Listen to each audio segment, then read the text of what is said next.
Halo pemirsa, terutama para lulusan SMA atau lulusan SMA yang belum mendapatkan bangku kuliah di perguruan tinggi, ketemu dengan channel suyanto.id, channel untuk berbagi pengetahuan dan belajar sepanjang hayat.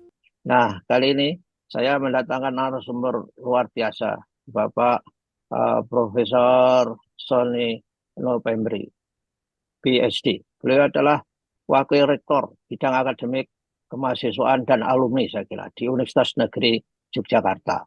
Kita akan membagikan pengalaman bagaimana supaya kalian bisa bersaing untuk mendapatkan kursi di perguruan tinggi. Tidak saja untuk NY, untuk yang lain pun ini juga mewakili bagaimana strategi yang harus Anda pasang ketika harus mendapatkan kursi itu dari skema mandiri. Jangan lupa klik subscribe. Bagi orang tua, bagikan kepada anak-anak, tetangga, bagi kakek-kakek, bagikan kepada cucu-cucu yang akan mencari pendidikan di PTN. Nah, kalau video ini sampai ke Anda semua, ini berkat editor channel kita, Mas Heri Teguh Wiono MPD. Nah, kita sapa dulu. Ini ada di episode 2. Assalamualaikum warahmatullahi wabarakatuh. Prof. Sony.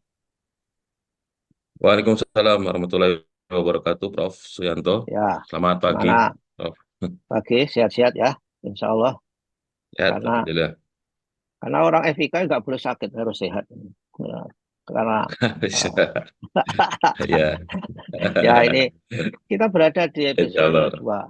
2. Ya, ini Mas Prof, ini ada di episode 2 dan tentu saja kita akan memberi informasi yang akurat mengenai Ya, bagaimana cara mendapatkan kursi perguruan tinggi melalui skema seleksi mandiri bagi mereka yang tidak diterima di skema prestasi SNBP, SNBT. Ini tentu saja yang masuk ke UNY itu kan sebagian besar ditolak Mas ya, karena daya tampungnya itu kecil di skema itu. betul, Nah, gimana betul. untuk memberi peluang akses yang berkeadilan kepada para lulusan SMA, SMK, MAN, dan sebagainya ini? Skema mandiri gimana? Sosoknya seperti apa, Mas? Gimana? Ya, baik. Terima kasih, Prof. Teman-teman lulusan SMA maupun SMK, terima kasih semuanya. Jika Anda ingin melanjutkan studi ke perguruan tinggi negeri, termasuk di Universitas Negeri Yogyakarta, jika gagal di seleksi nasional, baik SNBP maupun SNBT, UNY memberikan kesempatan untuk dapat bergabung studi di UNY melalui jalur seleksi mandiri. Nah, jalur seleksi mandiri ini ada banyak skema yang bisa diikuti oleh para lulusan SMA dan SMK, Prof. Suyanto. Jadi, Ya, kesempatan ini cukup besar untuk para lulusan ketika ingin mengikuti seleksi mandiri. Yang pertama itu ada jalur talent scouting, hmm. kemudian ada jalur prestasi olahraga unggul, prestasi akademik, prestasi unggul, kemudian ada juga skema menggunakan skor UTBK hasil SNBT yang sekarang akan berjalan. Ya. Kemudian ada computer based test yang dilakukan di kampus UNY maupun domisili, serta jalur skema yang lain yang sifatnya lebih kepada kerjasama antara UNY bersama dengan mitra. Nah, skema-skema ini yang bisa diikuti oleh para lulusan SMA SMK yang memenuhi syarat untuk bisa bersaing dan belajar di UNY pada tahun ajaran ini, Prof. Suyanto. Nah, Mas, Gambarannya begitu. ya gambaran begitu. Bisa nggak kita Ya, memberi ini ya gambaran bagaimana ya, ketatnya persaingan berdasarkan data-data tahun lalu dan juga ya. berdasarkan apa kefavoritan sebuah jurusan. Ada data nggak, Mas? Coba lihat. Ada, Ini Oke, boleh saya tolong sharing di-share ya, Pak? ya, Ya. Mas, saran sampean, Mas. Baik. Nah, ini ada beberapa persyaratan untuk beberapa skema mandiri. Sebagai contoh, Oke. ini ada talent scouting, Prof. Nah, untuk Hmm. talent scouting ini memang eh, terutama bagi para mahasiswa yang mempunyai prestasi dalam bidang akademik dan non-akademik, yaitu minimal peringkat 3 kabupaten kota. Nah, ini Oke. sama di SNBP prestasi juga seperti itu. Bagi yang tidak belum lolos, ini bisa mendaftar di sini Oke, dengan tentu saja menurunkan favoritnya itu, menurunkan tingkat favorit jurusan saya kira. Kalau ya, ya, ya, ditaruh untuk bertarung di jurusan yang sama yang mereka tolak, tentu saja nggak bisa itu saya kira, Mas. ya, ya, betul. Ya, jadi Harus misalkan, harus ganti ke ah, prodinya, Bro. ya prodinya misalkan Anda ditolak di SNBT, misalkan program studi X, maka jangan ditaruh lagi di program studi X, taruh di program studi Ya, Y yang tingkat keketatannya lebih rendah. Gitu kan, harusnya lebih rendah, sepertinya. betul. Ya, gimana Betul. berikutnya? Ya, berikutnya prestasi olahraga unggul. Ini juga hampir sama, Prof. Hmm. Minimal peringkat 3 provinsi untuk bidang olahraga. Jadi prestasi olahraga dengan eh, juara di minimal peringkat 3 atau juara 3 provinsi.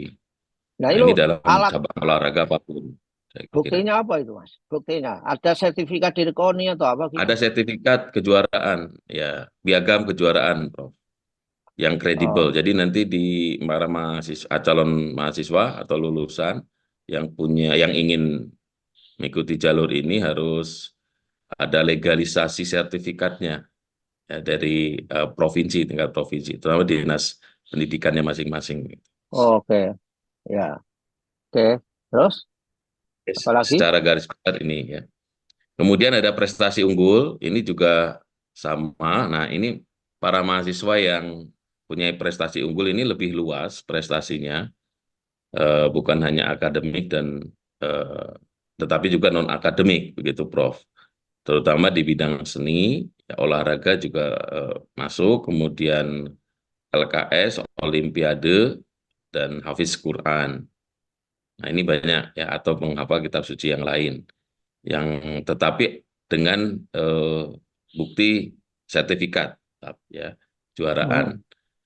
Nah, ini memberikan kesempatan luas bagi para lulusan SMA SMK yang punya apa namanya kemampuan di bidang yang lain, begitu. Hmm. Sehingga di sini eh, apa untuk prestasi unggul juga sebetulnya keketatannya cukup besar karena banyak sekali yang berprestasi di bidang eh, non akademik juga, begitu, Prof. Ya, Sehingga ya. nanti perlu ada apa namanya pertimbangan dari para calon mahasiswa untuk melihat tingkat keketatan dari setiap prodi yang diambil, ya, di UNY, gitu. Jadi Mas, yang ini seleksi mandiri S1 prestasi unggul, ini Ya, basically nggak ada tes kognitif pengetahuan. Yang dites ada, yang dilihat adalah portofolio mengenai keunggulan mereka di prestasi unggul non akademik atau akademik masih tetap dites.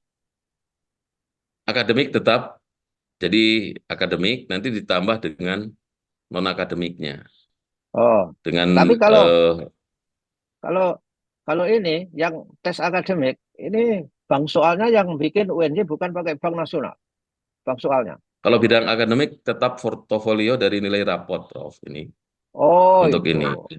Ini Artinya belum tidak. tes ini, Prof. Oh, jadi nggak ada tes ya? Tidak dites, tidak Oh ada tidak tes ini. dites. Oh, Masih dari rapor. portofolio, ya, ya, Ya masih dari nilai raport. foto. Nah, dan kalau yang scale seperti mengambil olahraga, ada anu ya, ada tes tes keterampilan itu. Ya, betul. Ini tahun ini kita sudah mulai lagi tes khusus keterampilan untuk pengambil apa namanya eh, jalur-jalur olahraga dan seni. Oh seni. Jadi ada dua yang tes keterampilan khusus, yaitu seni dan olahraga. Ini sudah kami umumkan di portal PMB kita untuk yang mengambil prodi seni dan olahraga itu diwajibkan mengikuti tes keterampilan, gitu, Prof. Oke. Lalu berikutnya, eh, skema berikutnya, Mas. Skema berikutnya berdasarkan skor UTBK dari hasil SNBT. Nah, ini nanti dari hasil SNBT yang akan mulai berlangsung minggu depan dan bulan depan ini nanti akan kita sampaikan kepada para calon mahasiswa untuk bisa mengikuti jalur ini. Sehingga dari jalur ini dengan skor UTBK yang dia miliki atau yang mereka miliki, nantinya bisa dipertimbangkan pada prodi-prodi yang ada di UNY untuk bisa bersaing. Jadi sehingga kalau eh, mau memilih prodi itu harus memperhatikan tingkat skor hasil UTBK mungkin dengan gambaran yang tahun lalu ya atau yang bisa diprediksi untuk tahun sekarang. Karena memang Hmm. semakin tinggi UTBK hasil skornya maka nanti juga teman-teman yang skor hasil UTBK-nya tinggi juga akan bersaing di program studi yang memang terbilang favorit begitu, Prof. Nah, itu yang Oke. menjadi ya, apa namanya tantangannya untuk teman-teman. Oke, berikut skemanya 6. Skema CBT di kampus dan domisili. Nah, ini Oke. tentunya melalui tes akademik, ya di mana tes ini nanti dari tim UNY sudah membuat apa namanya bank soal yang sudah nantinya kita buat di dalam sistem dan seperti SNBT, ya, mirip dengan SNBT pelaksanaannya. Hanya saja khusus untuk yang domisili nanti ada apa namanya proses pengawasan khusus ya dilakukan secara virtual begitu, Prof. Ya, ya, ya. Ini untuk mempermudah peserta supaya tidak harus Betul, datang ke Jogja. Dia bisa dari betul. Papua. Yang Dari penting Prof. ada jaringan internet, ya kan? Dan Jaringannya.